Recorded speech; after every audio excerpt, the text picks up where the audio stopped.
Nous avons vu dans Genèse 17 comment Dieu a donné le signe de l'alliance à Abraham, le signe de l'alliance, de la circoncision, et a fait tout ce qui était nécessaire pour le groupe représentatif à venir au sujet de ce signe de l'alliance.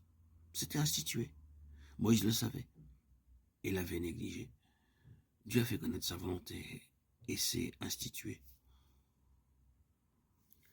Nous devons en prendre connaissance nous-mêmes. Nous sommes tenus pour responsables pour tout ce que Dieu a dit. Et vous le savez, le service est une chose très responsable. Dieu traite ses véritables serviteurs d'une manière bien plus drastique qu'il ne le fait avec n'importe qui d'autre. La loi même de la croix de son fils était en danger d'être oubliée ou négligée à ce moment-là de la vie de Moïse. Et Dieu ne veut pas qu'il en soit ainsi. Il voit l'ensemble de la chose d'un seul coup d'œil et ne prendra aucun risque. Oh, quelle immense chose est la croix en relation avec le service de Dieu. Alors, loué soit Dieu. La chose fut mise en règle sur le champ immédiatement dans le lieu d'hébergement, et Moïse fut libéré, sa vie fut épargnée. Il continua et accomplit le dessein de sa vie. Croyez-vous que ceci est la véritable interprétation de la parole de Dieu?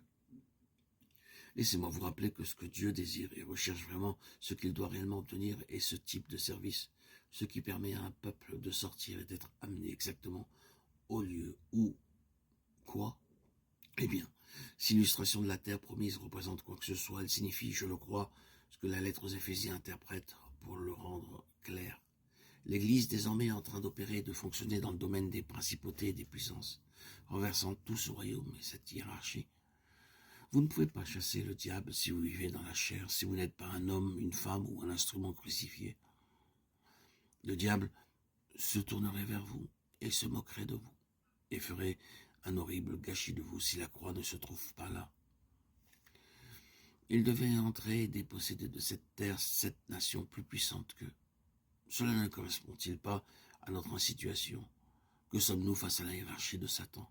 Que sommes-nous, enfants de Dieu, dans la présence des principautés et des princes de ce monde de ténèbres, de l'armée des esprits méchants dans les lieux célestes?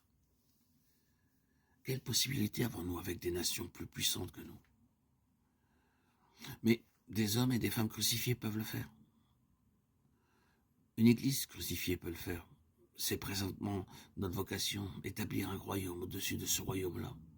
Un point très particulier dans la condition de serviteur de Moïse était son contact avec le trône.